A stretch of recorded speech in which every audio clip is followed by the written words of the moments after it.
Eu vou pedir para que vocês abram suas Bíblias no livro de Apocalipse, no capítulo 4. Apocalipse, capítulo 4. Nós vamos ler o texto todo. Enquanto você está abrindo aí, eu quero lembrar que nós estamos na nossa série de mensagens chamada Fascinados. Nessa série a gente está falando sobre a beleza de Jesus, a glória dele e como isso deve causar algo em nós, deve dar uma resposta a nós. E qual a resposta? Fascinação, maravilhamento, temor, entrega. É isso que gera quando nós encontramos com Jesus. Apocalipse capítulo 4, hoje nós vamos ler nesse texto, vamos focar em outros textos também, mas Apocalipse capítulo 4 é o primeiro que nós vamos ler. Diz assim o texto: depois destas coisas eu olhei, quem está olhando aqui é João, e eis que havia uma porta aberta no céu. E a primeira voz que eu ouvi era como de uma trombeta ao falar comigo, e disse: suba até aqui e eu lhe mostrarei o que deve acontecer depois destas coisas. Imediatamente eu me achei no espírito, e eis que havia um trono armado no céu. E alguém estava sentado no trono. E esse que estava sentado era semelhante no aspecto à pedra de jaspe e ao sardônio, e ao redor do trono havia um arco-íris, semelhante no aspecto à esmeralda. Ao redor do trono havia também 24 tronos, e neles estavam sentados 24 anciãos, vestidos de branco e com coroas de ouro na cabeça. Do trono saíam relâmpagos, vozes e trovões, e diante do trono estavam acesas 7 tochas de fogo, que são os 7 Espíritos de Deus. Diante do trono havia algo como um mar de vidro, semelhante ao cristal. No meio do trono e à volta do trono haviam também 4 seres viventes, cheios de olhos por diante e por detrás. O primeiro ser vivente era semelhante a um leão, o segundo era semelhante a um novilho, o terceiro tinha um rosto semelhante ao do ser humano, e o quarto ser vivente era semelhante à águia quando está voando. E os 4 seres viventes, tendo cada um deles respectivamente 6 asas, estavam cheios de olhos ao redor e por dentro. Não tinham descanso nem de dia nem de noite, proclamando: Santo, Santo, Santo é o Senhor Deus, o Todo-Poderoso, aquele que era, que é e que há de vir. Sempre que esses seres viventes davam glória, honra e ações de graças ao que está sentado no trono, ao que vive para todo sempre, os 24 anciãos se prostravam diante daquele que está sentado no trono. Adoravam o que vive para todo sempre e depositavam as suas coroas diante do trono, proclamando: Tu és digno, Senhor e Deus nosso, de receber a glória, a honra e o poder, porque criaste todas as coisas e por tua vontade elas vieram a existir e foram criadas. Se você pudesse ver o céu agora, o que você acha que você veria? Não estou dizendo o céu ali fora, ali. Deve estar nublado, não sei. Eu estou dizendo do lugar onde Deus habita. Se fosse concedido a você passar 5 minutos na eternidade, como que você voltaria? O que você descobriria? Como você acha que seria? E isso não é uma curiosidade só nossa. É uma curiosidade de muitos. O que está acontecendo no céu agora? Tem muitas heresias até que falam. Mas é uma pergunta válida. O que está acontecendo no céu agora? Nesse exato momento, literalmente agora. No capítulo que nós lemos agora, João recebeu uma visão que responde a esta pergunta. E a pintura que ela está fornecendo, essa visão está fornecendo, com toda certeza é tão verdadeira hoje como no dia que ele recebeu. Nos capítulos anteriores, do capítulo 1 ao 3 de Apocalipse, nós temos as mensagens proféticas às 7 igrejas, que também se aplicam à igreja como um todo. 7 palavras proféticas, cada uma dirigida a um contexto específico, mas aplicável à igreja cristã de hoje, como um corpo, e às congregações específicas em qualquer lugar e contexto. Agora, no capítulo 4, o livro do Apocalipse passa por uma mudança muito dramática. Nós percebemos que esses 3 capítulos iniciais foram apenas uma preparação. O capítulo 4 é onde a história realmente começa. É aqui que João recebe a revelação que dá título ao livro. Apocalipse é revelação. O texto começa no capítulo 1 dizendo revelação de Jesus Cristo. É aqui que começa a ganhar forma essa revelação. Tudo a partir desse ponto faz parte da visão que é concedida a João enquanto ele está ali, na sala do trono celestial. E ao ler o livro a gente começa a perceber que João está ouvindo a voz de Jesus Cristo. E então, ao olhar, ele se depara com uma visão incrível do trono de Deus. E é uma cena impressionante que deveria nos deixar arrepiados, sem palavras, com os joelhos tremendo e com o coração totalmente acelerado. Porque foi assim que João ficou. João vê o Senhor no trono, rodeado, cercado por glória e por louvor. E o que acontece nos capítulos 4 e 5 do livro de Apocalipse nos leva a imaginar e nos desafia a entender a beleza de Deus. Porque é isso que importa. Nós estamos falando aqui sobre ver a Deus. Não importa quantas vezes nós enchemos esses lugares. Não importa quantas vezes nós cantemos sobre a beleza. Não importa quantas vezes nós preguemos sobre a beleza. Não importa. Importa se nós estamos vendo a beleza. Isso é discipulado. Contemplar a Jesus. Não é só saber fazer a coisa certa, é ver a coisa certa. Então esses capítulos desafiam a gente a entender essa beleza. Mas nós não devemos tentar entender a beleza ou essas passagens como se elas fossem apenas notícias, histórias comuns, ou até mesmo outros livros da Bíblia. Não, aqui não pode. Aqui nós vamos nos deparar com as limitações da linguagem humana. João está falando direto no aspecto de era semelhante, porque é limitado. Nenhuma palavra que nós conhecemos em nenhuma língua pode descrever completamente a majestade incrível de Deus. E como eu disse, não só o capítulo 4 de Apocalipse é importante. Os capítulos 4 e 5 são inseparáveis. Eles não devem se separar. Daqui a pouco nós vamos falar sobre o 5, mas o que nós precisamos montar diante de nós é o registro principal da experiência de João, porque essa experiência introduz para a gente no livro de Apocalipse duas imagens que dominam todo o restante do livro e que explicam todo o restante do livro: o trono de Deus e o Cordeiro de Deus. E João está dizendo para nós que ele está vendo, e o versículo 1 diz que ele vê uma porta aberta no céu. Eu olhei e vi uma porta aberta no céu. Agora, o que você imagina quando você ouve isso? Uma porta aberta no céu. Parece que a nossa imaginação foi ensinada a olhar para o céu natural, imaginar lá em cima, em uma estrela, em uma galáxia, uma coisa brilhando. A porta. É lá onde a porta está aberta, então é só a gente subir e entrar nela. E a gente foi ensinado que a gente tem que subir e deixar tudo aqui acontecendo. Deixa o mundo se ferrar. E a igreja vai subir para receber o galardão. Porque esse é o nosso imaginário. Mas, queridos, ouçam isso. Uma das descobertas mais importantes que a gente tem que fazer é que, lendo a Bíblia, nós veremos que o que nós chamamos de céu e terra não são separados por um abismo, como as pessoas podem imaginar.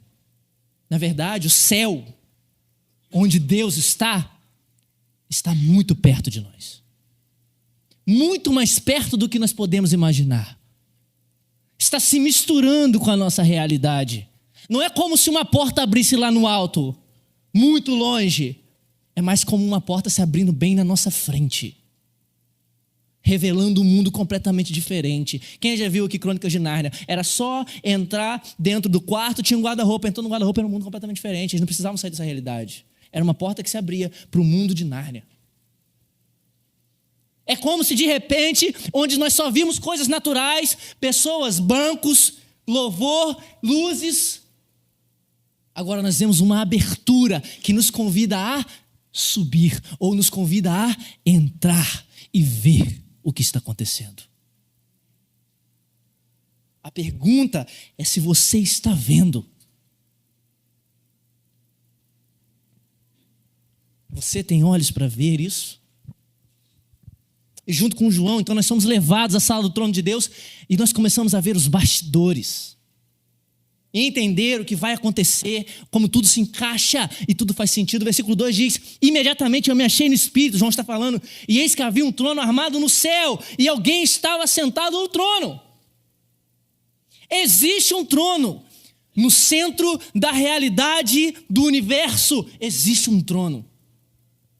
O trono representa o poder, o governo de Deus. É ali, diante desse trono, que a criação pede todas as manhãs permissão para existir. É ali que cada partícula atômica diz amém para o comando de Deus. É ali onde cada coisa começa a coexistir e viver, onde Deus dá as suas ordens. Todas as decisões da realidade que nós conhecemos emanam dali. João enfatiza esse trono porque ele está mostrando onde é a gênese do poder, a origem do poder. De onde vem o poder desse trono. Mas ele também está mostrando quem tem o poder. E mais importante, Apocalipse é escrito em um contexto de perseguição severa contra aqueles primeiros cristãos. Os cristãos estavam sendo perseguidos, então Deus começa a revelar o que ia acontecer. Não só para aquelas igrejas, mas para todas as eras, a verdadeira realidade. Por trás da perseguição, por trás das circunstâncias desafiadoras, por trás do desafio dos falsos mestres, dos tiranos que matavam os cristãos, por trás de toda luta. Ou seja, por trás do que podemos achar que é a realidade existente, existe a sala do trono celestial. É ali que o Criador e o Senhor do mundo permanece soberano. Desgraças acontecendo, ele não levanta do trono. Ele não é afetado. Ele não está ansioso. Isso é importante, queridos, porque somente parando e contemplando a mesma visão que João, nós poderemos começar a ver vislumbres da realidade que pode dar sentido às nossas vidas e às nossas realidades muitas vezes vazias. É claro que João experimenta com os olhos bem abertos e os ouvidos também uma demonstração do futuro. É claro que estamos falando de futuro e de presente também. Não é aula de Apocalipse ainda da EBD, que nós chegamos lá, logo, logo. Mas o maior interesse de Deus e de Cristo Jesus ao revelar-se para João e para nós, não é mostrar apenas o futuro, mas quem detém o futuro e quem vai realizar o futuro. O que João está experimentando, especialmente com os ouvidos e com os olhos? João está na sala do conselho de Deus, ele vê um trono, ele vê alguém assentado no trono, mas pouco é dito sobre a identidade daquele que está no trono. Em vez disso, ele é muito descrito. Como no versículo 3 está descrevendo, esse que estava sentado era semelhante no aspecto às pedras preciosas. E ao redor do trono havia um arco-íris semelhante no aspecto à esmeralda.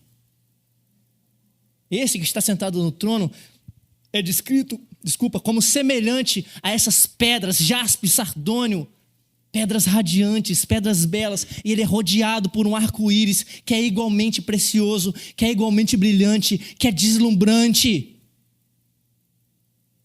E eu quero que você leve a sua imaginação para pensar nisso, se você conseguir. Esse é, obviamente, o Senhor Deus Todo-Poderoso.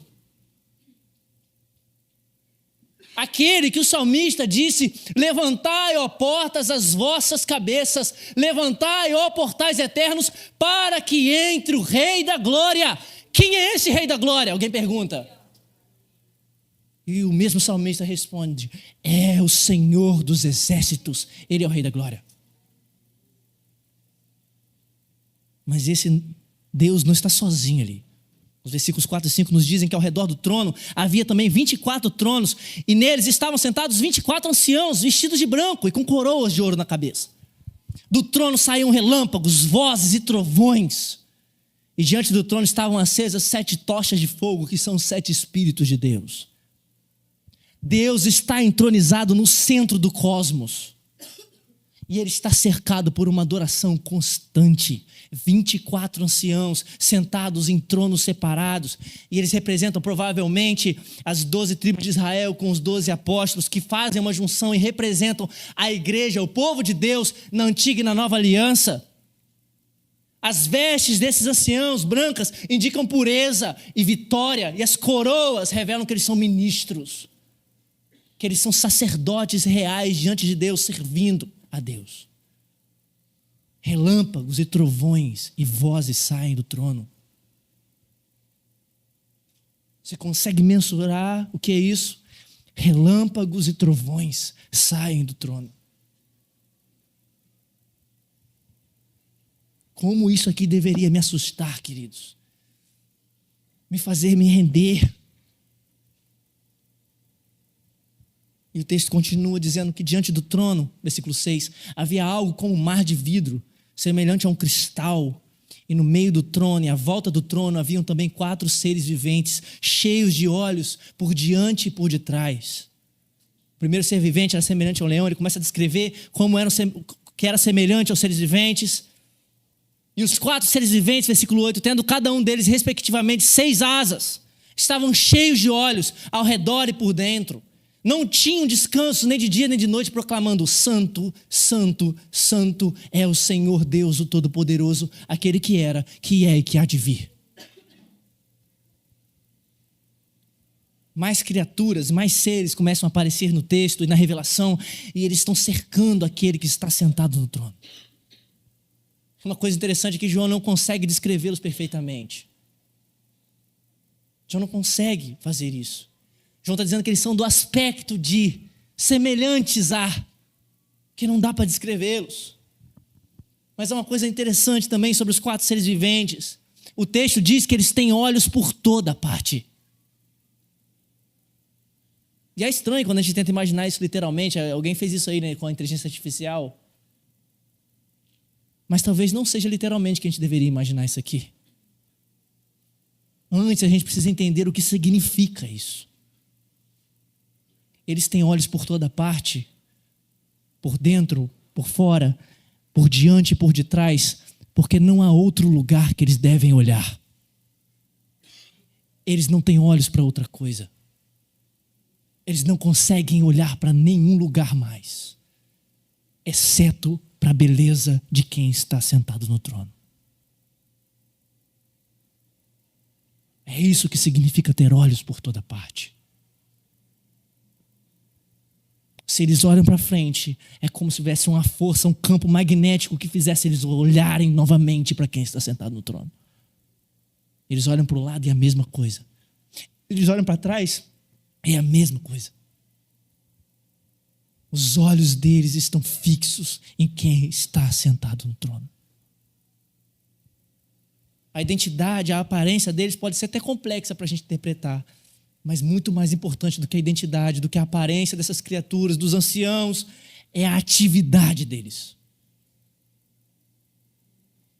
É o que eles estão fazendo. E o que eles estão fazendo? Louvando e adorando incessantemente, cantando a dignidade de Deus como eterno e criador. Você tem noção do que é isso, querido? O que está batendo no centro do universo, no centro da realidade, o coração da realidade do mundo, onde todas as veias que tecem a nossa realidade e todo o universo, é a adoração ao que está sentado no trono. Mesmo quando nós, seres humanos, não a vemos, não a valorizamos, ou não participamos, nesse momento, no centro dos lugares celestiais, há adoração incessante. O texto diz que eles não tinham descanso. Não é porque eles eram obrigados, não é porque Deus estava lá assim, volta a cantar agora. Não é isso que quer dizer. Eles não tinham descanso porque diante de um ser tão belo, não tem como fazer outra coisa. Diante da beleza de Deus, não há para onde ir, exceto se render, se prostrar e adorar. Toda devoção, todo louvor e todas as coroas precisam estar diante dele. Não é diante de outros deuses, não é diante de outros ídolos ou de figuras políticas que são poderosas, mas diante dele. E é assim que termina o capítulo 4, a partir do versículo 9, diz que sempre que esses seres viventes davam glória, honra e ação de graças ao que está sentado no trono, ao que vive para todo sempre, os 24 anciãos se prostravam diante daquele que está sentado no trono, adoravam o que vive para todo sempre e depositavam as suas coroas diante do trono, proclamando: Tu és digno, Senhor e Deus nosso, de receber a glória, a honra e o poder, porque criaste todas as coisas e por tua vontade elas vieram a existir e foram criadas.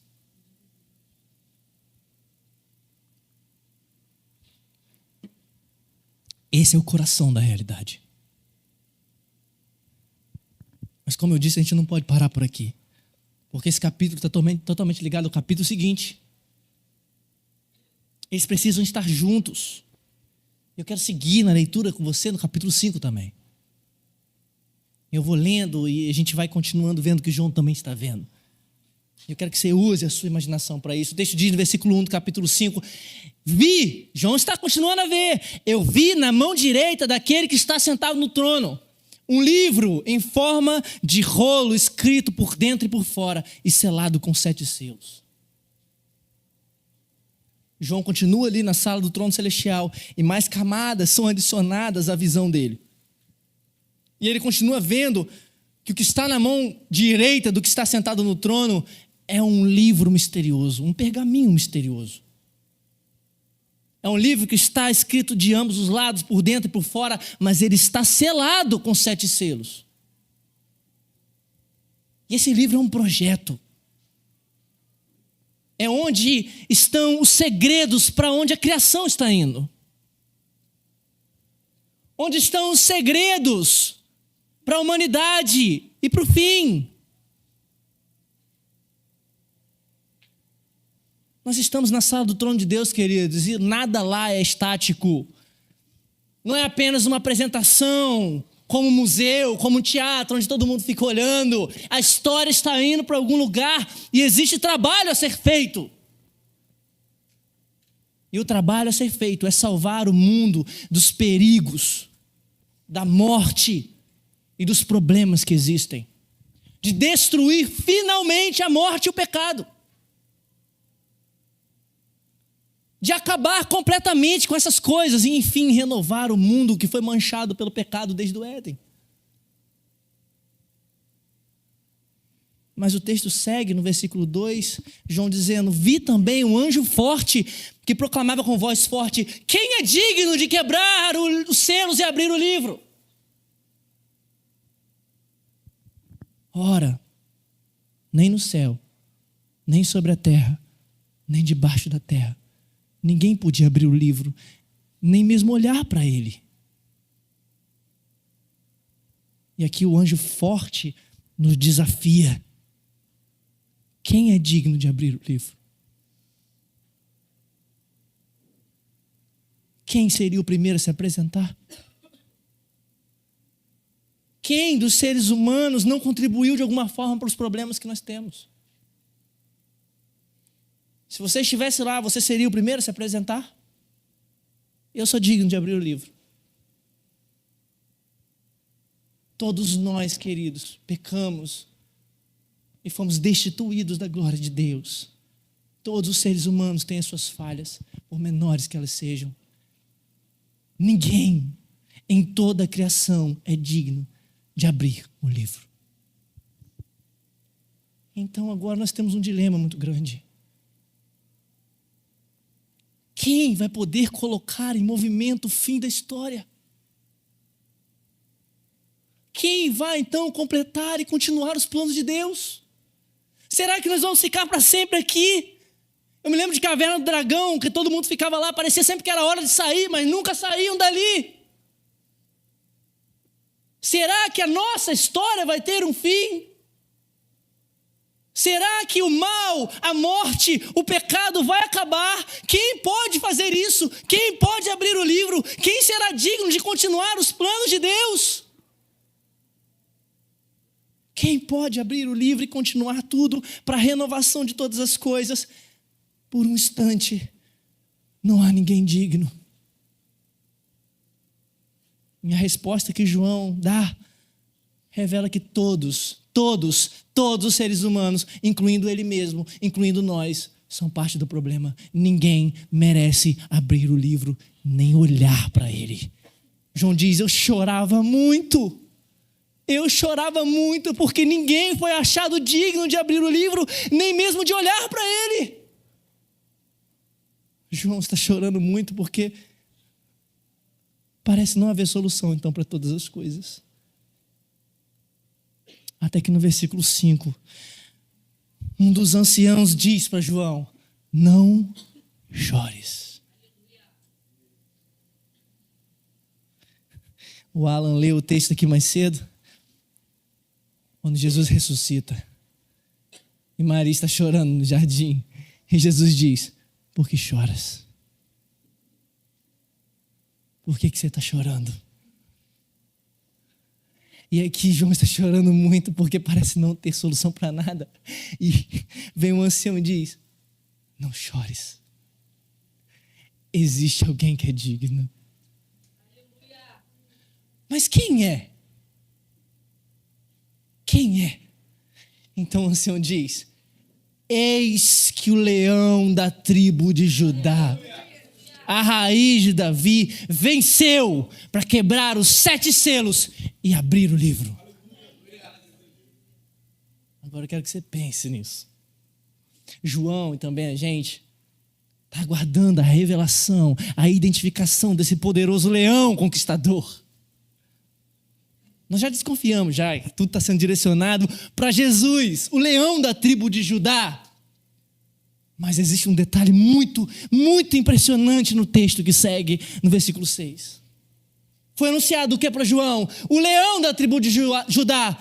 O que João diz agora? Então eu vi, no meio do trono e dos 4 seres viventes e entre os anciãos, em pé, um cordeiro, que parecia que tinha sido morto. Ele tinha 7 chifres, bem como 7 olhos, que são os 7 Espíritos de Deus enviados por toda a terra. Queridos, talvez de todas as formas imagináveis ao olhar um leão, nunca nós conceberíamos essa imagem. João vê um cordeiro. Chocantemente é um cordeiro. E um cordeiro que está marcado de morte. O que João ouviu foi o anúncio do leão, e o que ele vê é o cordeiro.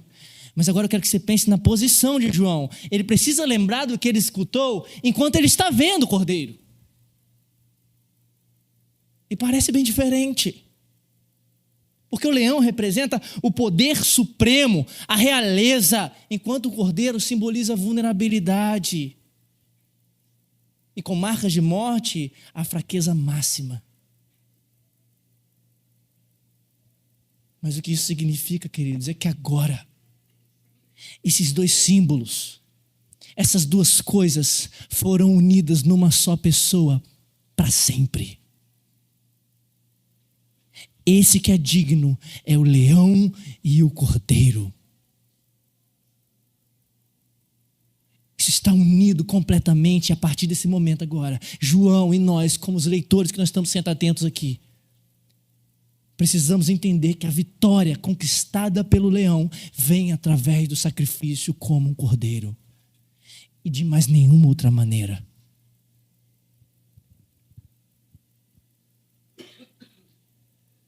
Essa imagem surpreendente é dada para a gente porque depois tudo flui dela. Esse leão e cordeiro é Jesus. Hoje é Páscoa. E nós lembramos do que aconteceu lá na saída do povo de Israel. Um cordeiro deveria ser morto e o seu sangue deveria ser passado nos umbrais das portas para representar e tipificar a proteção que o povo de Deus receberia por causa da morte e do sacrifício e do sangue daquele cordeiro. E isso deveria ser lembrado todos os anos. O sacrifício de alguém. A substituição para que o povo não morresse, alguém tinha que morrer. O cordeiro. João está vendo que está na sala do trono e ele vê um cordeiro que é o leão, o nosso cordeiro pascual, o servo sofredor que é levado ao matadouro na cruz do Calvário. Esse é o elemento central e o elemento centralizador de tudo, o ponto focal do Apocalipse, um cordeiro abatido, um Senhor crucificado. Esse é o mistério central que o livro de Apocalipse quer nos mostrar em tudo agora. Deus vence o mundo não através de uma demonstração de força, mas através do sofrimento e da morte da cruz, a morte de Jesus Cristo. É assim que Deus vence o mundo. O que torna Jesus completamente digno. Totalmente digno.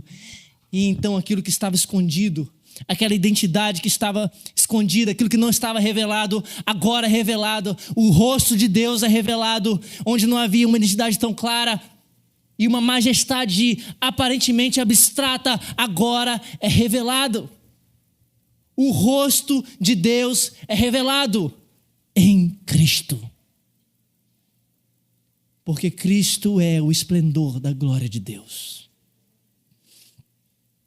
A majestade que João vê no capítulo 4, agora é cristologicamente reconfigurada. A adoração que estava vendo no céu no capítulo 4, agora é cristologicamente reconfigurada. Há um cordeiro que é o leão, que foi abatido pelos seus algozes e pelo pecado da humanidade na cruz. Mas depois de 3 dias ressuscitou, arrancando as amarras da morte, feroz como um leão.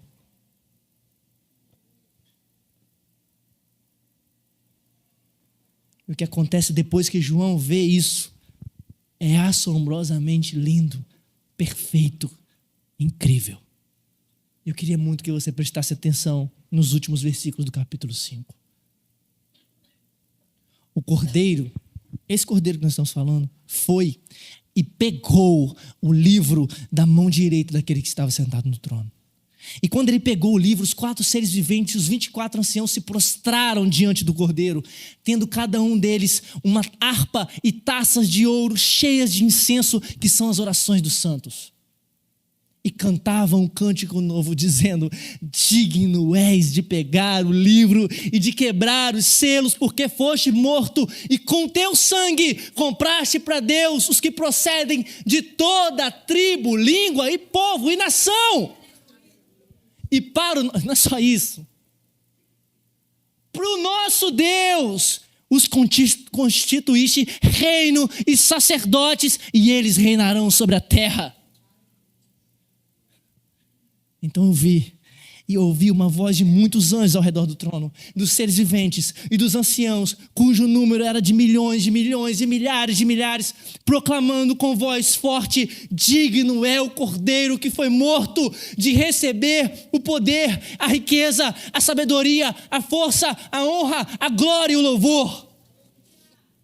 Então eu ouvi que toda criatura que há no céu, sobre a terra, debaixo da terra e sobre o mar e tudo que neles há, estava dizendo: aquele que está sentado no trono e ao cordeiro sejam louvor, a honra, a glória e o domínio para todos sempre. E os 4 seres viventes respondiam: amém. E os anciãos se prostravam e adoravam.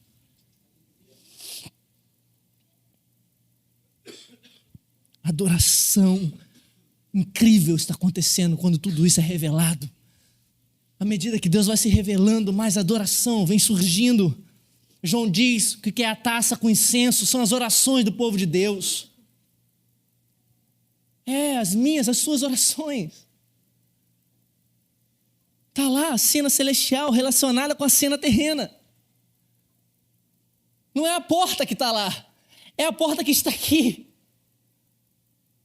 As nossas orações, as orações comuns, as mais simples, dos fiéis, dos humildes, dos cristãos aqui na terra, elas tocam o céu. Elas aparecem nessa visão como um incenso glorioso e um cheiro suave às narinas de Deus. As harpas são as canções que nós cantamos. Não é à toa quando nós levantamos as nossas vozes aqui, nós levantamos as nossas vozes aqui e nós abrimos a porta. É a alegria do louvor. E finalmente todas as criaturas de todas as partes do cosmos cantam juntas um novo cântico, uma nova canção. E qual é o conteúdo dessa adoração? A revelação daquilo que eles estão vendo. O conteúdo da verdadeira adoração começa naquilo que se vê. Eles adoram aquilo que está se revelando a eles. Aqueles seres estão crescendo no conhecimento de Deus e na dignidade de Cristo Jesus. Especialmente pela sua entrega, especialmente pelo sacrifício de Cristo. E aí é tanto maravilhamento, queridos. É tanta fascinação que não resta outra coisa que eles podem fazer. Eles adoram. Eles se prostram. Ah, queridos, nós muitas vezes vivemos vidas vazias porque falta para a gente viver essas imagens. Especialmente essas imagens alimentadas pelo Evangelho. A notícia do Evangelho, que foi o que Jesus fez, embelezou muito mais a beleza que já era infinita de Jesus.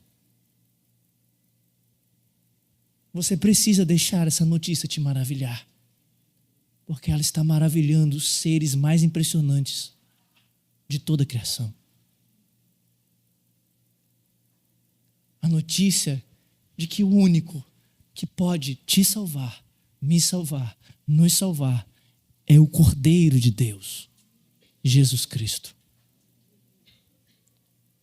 Se você está longe hoje, se você está fora de Cristo hoje, se você veio aqui e não sabe onde está Jesus ou o que é Jesus, você pode ver isso hoje, porque a porta do céu pode se abrir.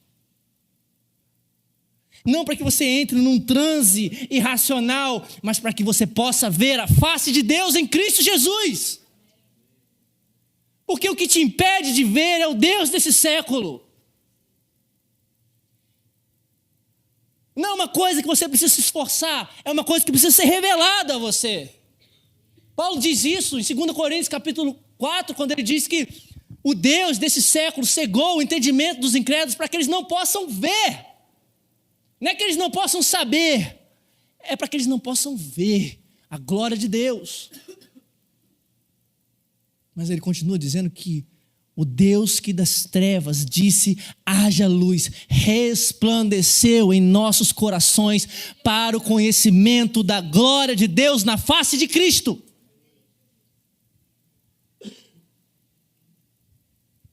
O leão e o cordeiro que foi dado a nós, que venceu e que ressuscitou, a porta está aqui hoje, porque ele está aqui hoje.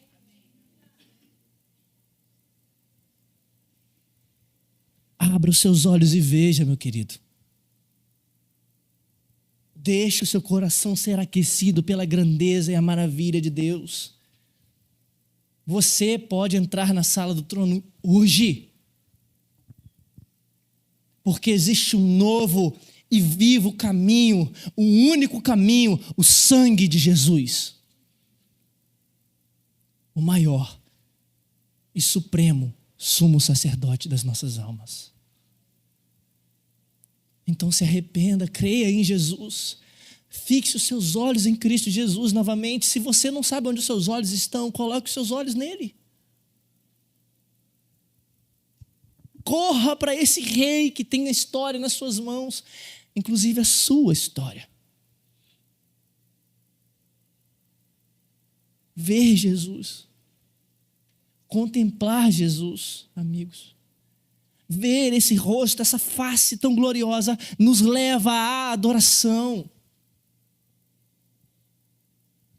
A adoração, queridos, é um encontro no centro do trono, do universo, que pode ser feito em qualquer lugar, em qualquer hora, onde Deus está, em um coração, em espírito e verdade. E isso faz com que as nossas vidas sejam centradas em Deus. Nós adoramos para viver em resposta a esse centro, o Deus vivo e verdadeiro. Essa é a resposta para a pergunta: quando a porta do céu se abre para nós? Quando vai ser isso? Que a porta do céu se abrirá? A resposta é que o elo entre o céu e a terra é a adoração. É a participação ativa nossa na adoração celestial a Deus e ao Cordeiro. Essa visão que João está vendo, apresentada aqui no livro de Apocalipse, é um modelo para nós aqui. Você consegue ouvir a música que eles estão cantando? Abra os seus ouvidos. Nesse momento, no centro de tudo, o Cordeiro está sendo exaltado. Ele está sendo exaltado por você. Nesse momento, as atenções de todo o universo estão voltadas para Ele. E a sua atenção? Onde está? E Ele está sendo exaltado não apenas por nos resgatar, queridos, mas por nos transformar de rebeldes, de perdidos, em sacerdotes, de escravos do pecado a um reino de sacerdotes, de ter nos tirado da escravidão, de ter sido a nossa Páscoa verdadeira e última, o Cordeiro que nos libertou. Isso não te move? Isso não queima em você? Isso não te fascina?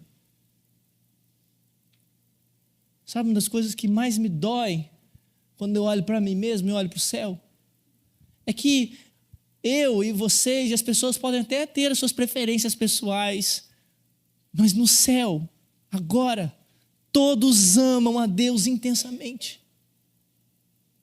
As afeições deles com Deus estão completamente acesas. O canto vem de todo o coração, não é dos lábios. Todos estão se curvando diante dele. Todos estão louvando ele com paixão. Todos usam gestos de adoração. Todos estão felizes na presença dele. Lá no céu não há medo de mostrar os sentimentos. Lá no céu não há medo de mostrar as emoções. Lá no céu não há medo de falar palavras para Deus. E como é com você?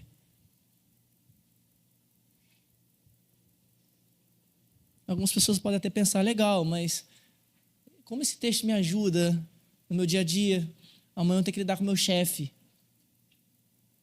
Amanhã eu tenho que lidar com a inveja da pessoa lá no meu trabalho. Como isso vai me ajudar a eu amar mais a minha família? Amar mais as pessoas? Como que isso vai me dar força para os momentos difíceis que eu estou enfrentando? Como? Queridos, essa visão de Deus assentado no trono, no controle de tudo, rodeado de louvor, é extremamente prática, porque nos lembra do que é o verdadeiro valor de todas as coisas. Mostra que as coisas desse mundo que você está tão ansioso, que você está procurando tanto, são passageiras. Elas têm um fim, elas não valem a nossa dedicação. A visão de Deus entronizado nos enche de energia para procurar satisfação só em Jesus. Nos lembra que esse mundo é só uma parte da história.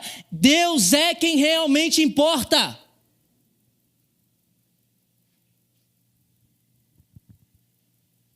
Essa adoração nos mantém longe das armadilhas do pecado. Porque quando nós estamos focados em Deus, sabe, queridos, o resto perde importância. As pessoas cuja atenção foi cativada por Cristo Jesus, elas não são facilmente enganadas.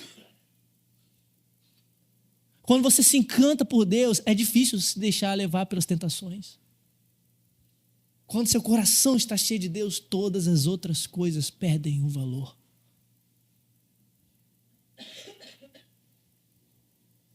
É assim com você?